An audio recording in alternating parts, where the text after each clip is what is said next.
رمضان کا مہینہ آ رہا ہے، بہت سارے لوگ بلکہ شیطان جب باندھ دیے جاتے ہیں تو اللہ پاک کی توفیق اور فرصت جو ہے بہت سارے لوگوں کو مزید حاصل ہو جاتی ہے۔ جو لوگ رمضان سے پہلے اور مہینوں کے اندر تلاوت نہیں کیا کرتے، قرآن شریف کی زیارت نہیں کرتے، لیکن اس مہینے کے اندر بڑی چاہت اور شوق کے ساتھ قرآن کریم کی بار بار تلاوت بھی کرتے ہیں، وقت بھی نکالتے ہیں، تو اللہ کریم ہر کسی کو توفیق عطا فرمائے کہ بار بار ہم لوگ اللہ کے کلام کی زیارت بھی کریں اور پڑھیں بھی صحیح، ادب و احترام کے ساتھ، عقیدت کے ساتھ، محبت کے ساتھ۔ رمضان کا مہینہ قریب ہے، مسلمانوں کی چاہت بڑھے گی، لیکن اس کے ساتھ سمجھ لے کہ اس کی فضیلت کیا ہے قرآن کریم پڑھنے کی۔ سب سے پہلی بات تو یہ ہے کہ یہ کلام اللہ ہے، اللہ کا کلام ہے، اللہ نے اس کو تلاوت فرمایا ہے۔ پھر اس قرآن کے اندر مختلف صورتیں بھی ایسی ہیں جن کی فضیلتیں بہت زیادہ ہیں۔ سورۃ یاسین ہے، اور اسی طرح سورۃ واقعہ ہے، سورۃ آل عمران، سورۃ بقرہ کی کچھ آیات ہیں ابتداء والی، انتہا والی، اور اسی طرح سورۃ نبا ہے، اور مختلف صورتوں کی مختلف فضیلتیں نبی پاک صلی اللہ علیہ وسلم نے ارشاد فرمائی ہے۔ تاہم ہم ابھی اس محفل کے اندر مجموعی طور پر تلاوت کلام اللہ کی، قرآن پاک کی تلاوت کی کتنے فضائل ہیں، فضیلتیں ہیں۔ نبی پاک صلی اللہ علیہ وسلم نے فرمایا ایک حدیث مبارکہ کے اندر، لا حسد الا علی اثنین رجل آتاہ اللہ القرآن وہو یقوم بہ آناء اللیل وآناء النہار ورجل آتاہ اللہ مالا ویقوم بہ، اس طرح کے الفاظ ہیں۔ فرمایا نبی علیہ الصلوۃ والسلام نے، جس کا مفہوم یہ ہے کہ اگر حسد کرنے کی اجازت کسی کو ہوتی تو پھر دو آدمی پر حسد کیا جا سکتا تھا۔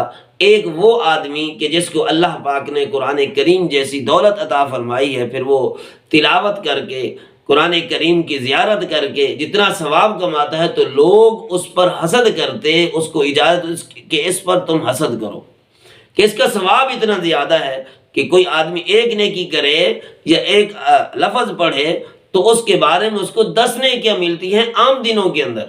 رمضان المبارک کے اندر تو کئی گنا ثواب بڑھا دیا جاتا ہے۔ کئی علماء کرام نے اس کے بارے میں سینکڑوں تک نیکیاں لکھی ہیں ایک لفظ پڑھنے کے لیے۔ بہرحال وہ ایک الگ بحث ہے۔ اور فرمایا کہ دوسرا آدمی جو اللہ پاک کی طرف سے اس کو مال ملا، پھر وہ اللہ کے راستے میں دن رات خرچ کرتا رہتا ہے، تو اس کا جتنا ثواب ہے، تو لوگ اس پر بھی رشک کریں، اس پر بھی غیبت کریں، تو اس کو پھر اجازت ملتی۔ تو وہ کیا ہے کہ اللہ پاک ہمیں بھی اتنا مال دے اور ہم بھی اللہ کے راستے میں خرچ کریں۔ اور اس طرح کی اور کئی احادیث ہیں جو ذخیرہ احادیث کے اندر موجود ہیں، حدیث کی کتابوں کے اندر موجود ہیں۔ نبی پاک صلی اللہ علیہ وسلم نے ایک اور حدیث کے اندر فرمایا، اور یہ حدیث تقریباً بخاری میں بھی ہے اور مسلم شریف کے اندر بھی ہے، یعنی متفق علیہ حدیث ہے، کہ جو آدمی مسلمان ہو اور تلاوت کرے تو اس کی مثال ترنج کے پھل کی طرح ہے کہ جس کا ذائقہ بھی اچھا ہوتا ہے، اس کی خوشبو بھی اچھی ہوتی ہے، اور اسی طریقے سے اس کا لکھا ہے کہ اس کی وجہ سے معدہ بھی صاف ہوتا ہے اور نظام ہضم بھی ٹھیک ہو جاتا ہے۔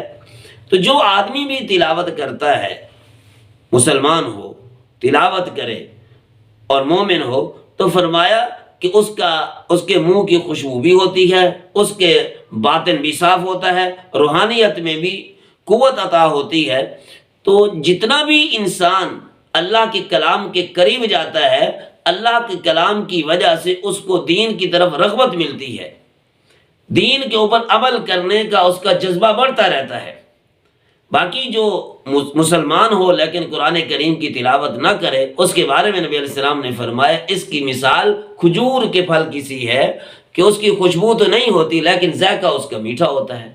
اور جو منافق ہو، وہ قرآن کریم کی تلاوت نہ کرے تو اس کی مثال، جس کو ہم کہتے ہیں ہنزل کوڑ تمے جیسی ہوتی ہے، تو ذائقہ بھی خراب اور اسی طریقے سے وہ ہوتا بھی کڑوا ہے، جس میں کسی قسم کا کوئی بظاہر ذائقہ نظر نہیں آتا۔ تو یہ مثالیں ہیں ان لوگوں کی جو تلاوت کرتے ہیں اور جو تلاوت نہیں کرتے۔ نبی پاک صلی اللہ علیہ وسلم نے فرمایا ایک جگہ پر کہ جو آدمی حافظ قرآن ہو پھر وہ تلاوت نہ کرے، اس کی مثال ویران گھر جیسی ہے۔ کہ چیز کو مکان تو ہے لیکن اس کو آباد کرنے والا کوئی نہیں. قرآن کریم جیسی دولت تو اس کو ملی ہوئی ہے لیکن اس نے اس کی تلاوت کر کے اس سے اپنا فائدہ نہیں کرایا، آخرت کے لیے بخشش کا سامان اس نے تیار نہیں کیا. نبی حضرت علی رضی اللہ تعالی عنہ کا فرمان ہے کہ جو آدمی تلاوت کرتا ہے اس کا ذہن بھی تیز ہوتا ہے، بلکہ فرمایا کہ 3 چیزوں سے ذہن تیز ہوتا ہے، ایک تلاوت کلام پاک سے، ایک روزے سے اور ایک خوشبو سے.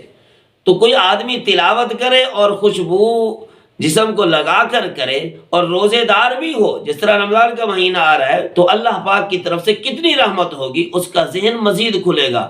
تبھی تو رمضان مبارک کے اندر حفاظ کرام بڑی آسانی سے پورا قرآن کریم یاد کر لیتے ہیں اور تراویح کے اندر نفلوں کے اندر بڑی آسانی سے پڑھ لیتے ہیں، جبکہ باقی 11 مہینوں کے اندر روزانہ کی اتنی توفیق نہیں مل سکتی، بلکہ مہینوں بھی ناغہ ہو جاتا ہے. لیکن اللہ کا فضل ہے، اللہ کا کرم ہے، رمضان المبارک کے مہینے کے اندر اللہ کی رحمت ہوتی ہے، موسلادھار بارش کی طرح ہر ایک پہ برستی ہے. تو حفاظ کرام بھی اس سے فائدہ اٹھاتے ہیں، پورا سال کا بھولا ہوا قرآن کریم نماز کے اندر تراویحوں کے اندر وہ سناتے ہیں.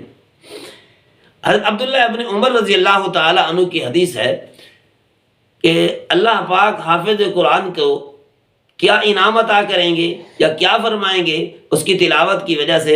تو فرمایا اللہ پاک بھی اس کو کہیں گے یقال لصاحب القرآن اقرا ورتقی ورتل کما کنت ترتل فإن منزلتک عند آخر آیت تقرأها.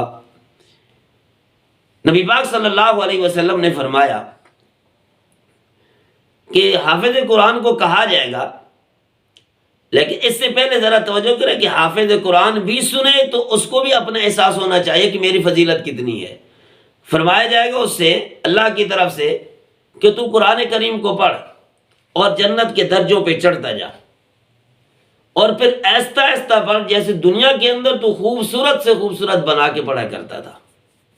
جیسے ہی قرآن تیرا ختم ہوگا وہیں پر تیرا گھر ہوگا، تیرا اعلیٰ مرتبے کا تیرا شاندار محل تجھے ملے گا. تو آہستہ آہستہ پڑھنے کی، لیکن اس کے ساتھ ساتھ کچھ چیزوں کی ضرورت بھی ہے. اللہ نبی پاک صلی اللہ علیہ وسلم نے فرمایا ورتل کما کنت ترتل، کہ ترتیل کے ساتھ پڑھ. سب سے پہلی شرط تو یہ ہے کہ انسان کا عقیدہ درست ہو، تجوید کے ساتھ پڑھے اور باعمل ہو، تو تب یہ فضائل سارے کے سارے ملیں گے. اور اگر اس کے ساتھ قرآن کریم کے مطلب اور مفہوم اور مقصد کا بھی اس کو پتہ ہو، حلل حلالہ وحرم حرامہ، یعنی جو چیزیں اس کے اندر حلال ہیں ان کو حلال سمجھے، جو حرام ہیں ان کو حرام سمجھے، حلال کو حرام نہیں، حرام کو حلال نہیں، سب چیزوں پہ عمل کرے، تو پھر تو اس کی شان اس سے کئی گنا زیادہ بڑھ جائے گی. برحال ترتیل کے بارے میں لکھا ہے کم از کم 7 چیزوں کا اہتمام کرنا ضروری ہے.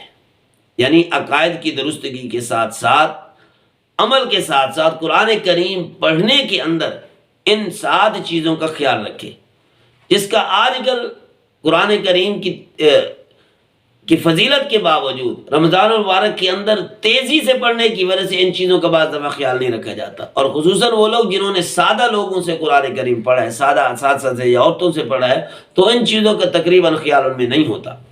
ان میں سے پہلی چیز تو یہ ہے کہ جو حرف جہاں سے ادا ہوتا ہے، گلے کی جس جگہ سے ادا ہوتا ہے وہیں سے ادا کرے. تا اور تا کا فرق کرے. بعض دفعہ ان کی وجہ سے مفہوم کافی سارا بدل جاتا ہے. صرف پڑھنا مقصود نہیں ہے بلکہ صحیح طریقے سے پڑھنا مقصود ہے. اور اسی طریقے سے دوسری چیز یہ ہے کہ وقف کا بھی خیال کرے. جس جگہ پر مفہوم پورا ہوتا ہے وہیں پہ ٹھہرے، اور جہاں مفہوم پورا نہیں ہوتا، قرآن کریم کے اندر لفظ لا لکھا ہوا ہوتا ہے کہ اس جگہ پہ اگر آپ ٹھہریں گے تو مفہوم پورا نہیں ہوتا. آدھی آیت پیچھے وقف سے پہلے ہو گئی، آدھی آیت بعد میں آپ پڑھیں گے تو پوری آیت کا کوئی مفہوم بنے گا نہیں. تو یوں سمجھے قرآن کریم کے مفہوم اور مطلب کا تعلق انسان کے وقف کے ساتھ یعنی ٹھہرنے کے ساتھ ہے. مثال اس کے عام طور پر ایک مثال دی جاتی ہے، بھائی اٹھو. آگے بندہ دوسری عبارت کہے کہ مت بیٹھو تو یہ مفہوم تو ٹھیک، لیکن اٹھو کی بجائے اگر مت کے بعد وہ وقف کرے، یوں کہ اٹھو مت بیٹھو، تو مفہوم بالکل الٹ جاتا ہے. تو اسی طریقے سے وقف کی بھی یہی حیثیت ہے کہ جہاں جہاں اجازت ہے وہاں پڑھے، وہاں پر رکے. جہاں اجازت نہیں وہاں نہ رکے، لیکن اگر سانس چھوٹا ہے ٹوٹ جاتا ہے تو پھر پیچھے سے دوبارہ ملا کر پڑے۔ اور اسی طریقے سے تیسری چیز ہے حرکتوں کا خیال کرے، زبر کی جگہ زیر نہیں، زیر کی جگہ زبر نہیں۔ بعض دفعہ انسان جو ہے غلط پڑھنے کی وجہ سے، زبر زیر کے فرق کی وجہ سے کفر تک پہنچ جاتا ہے۔ مثال کے طور پر نعوذ باللہ، اللہ معاف فرمائے، سمجھانے کے لیے ہے صراط الذین انعمت علیہم کو اگر تا کے اوپر کوئی آدمی پیش پڑھ دے تو شاید ایمان سے بھی نکل جائے گا۔ تو اس لیے زبر کو زبر پڑھنی ہے، زبر کو زیر نہیں، زیر کو پیش نہیں، پیش کو زبر نہیں، ان میں سے کسی کو بھی دوسری کی جگہ نہیں پڑھنی، صاف ستھرا کر کے قرآن کریم پڑھنا ہے، تو پھر اللہ کی طرف سے ہم امید بھی رکھ سکتے ہیں۔ اور اسی طریقے سے آواز بھی اتنی ہو کہ انسان کا کان بھی سنے، ایسا نہ ہو کہ کانوں سے کو پتہ نہ چلے کہ کیا پڑھ رہا ہے، یعنی تھوڑی سی بلند آواز ہو، اپنے آپ کو تو کم از کم پتہ چلے کہ میں کیا پڑھ رہا ہوں۔ اور ایک اور چیز ہے کہ انسان درد دل سے پڑھے، یعنی اس کو پتہ ہو کہ میں اللہ کا کلام پڑھ رہا ہوں، اردو کی کتاب نہیں پڑھ رہا۔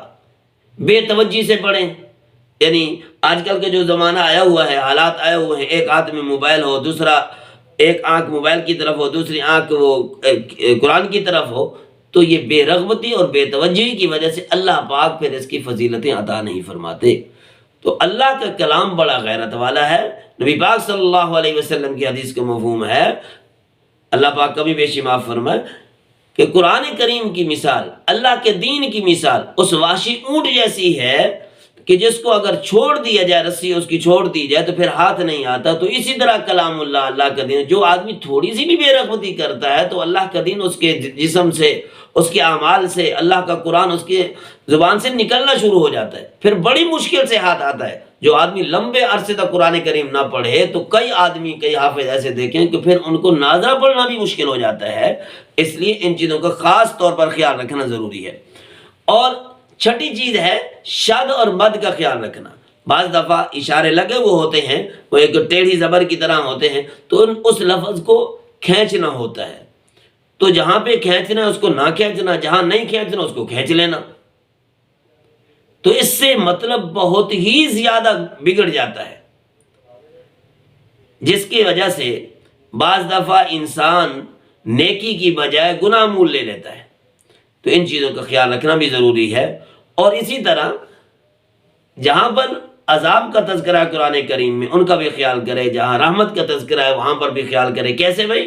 جہاں خوف اور جہنم والی آیتوں کا تذکرہ ہے، فَإِنَّ الْجَحِيمَ هِيَ الْمَأْوَى، تو اب یہ جہنم کا تذکرہ ہے تو انسان کے اندر تھوڑا سا احساس والا انداز ہو، وہ طبیعت احساس والی ہو جائے کہ کس چیز کا تذکرہ ہو رہا ہے، ہم اس سے بچیں۔ جب جنت کا تذکرہ ہے تو تھوڑا سا خوشی والا انداز ہونا چاہیے۔ تو یہ ہے قرآن کریم کے پڑھنے کے طریقہ کہ جس پر اللہ رب العزت نے فرمایا ہے کہ اللہ اس کو محل عطا کریں گے اور وہاں پر بھی تلاوت کی اس کو اجازت ہوگی۔ نبی پاک صلی اللہ علیہ وسلم نے بھی فضیلتیں ارشاد فرمائی ہیں، اللہ پاک نے بھی فرمایا ہے من جاء بالحسنۃ فلہ عشر امثالھا، کہ جو آدمی ایک نیکی لے کر آئے گا اس کو 10 ملیں گی۔ ایک حدیث میں ہے، نبی فرمان ہے نبی پاک صلی اللہ علیہ وسلم کا مفہوم یہ ہے کہ میں یہ نہیں کہتا کہ پورا الف لام میم ایک حرف ہے، بلکہ الف الگ حرف ہے، لام الگ حرف ہے، میم الگ حرف ہے، تو کتنی فضیلت والی بات ہے۔ تو ایک ایک لفظ پڑھنے کی وجہ سے ایک نیکی تو ملی کنفرم، لیکن اللہ اس کو 10 سے ضرب دے دیتے ہیں، گویا کہ الف لام میم پڑھنے کی وجہ سے 3 نیکیاں، لیکن اس کو 10 سے ضرب دے تو گویا کہ ہمیں 30 نیکیاں ملیں گی۔ اور رمضان شریف میں پڑھیں گے تو پھر ایک حرف کے بدلے میں 70 نیکیاں تک ملتے ہیں۔ واللہ یضاعف لمن یشاء، اگر مزید اس کو اللہ کے اس فضل کے اندر آ جائے کہ اللہ جس کے لیے چاہے اضافہ کر سکتے ہیں، وہ بے حد ہے۔ ان اللہ علی کل شیء قدیر، وہ تو مالک ہے، مالک الملک ہے، ہر چیز کا مالک ہے۔ تو کسی کو کتنا بھی ایک آیت پڑھنے کی وجہ سے بخشش کر دے تو اس کے لیے دور نہیں ہے۔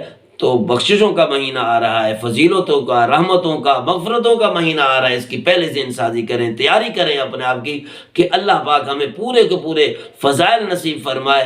اگر خاتمہ ہو جائے تو خاتمہ ایمان پر ہو اور بلکہ نیک اعمال پر بھی ہو۔ اللہ پاک عمل کی توفیق عطا فرمائے۔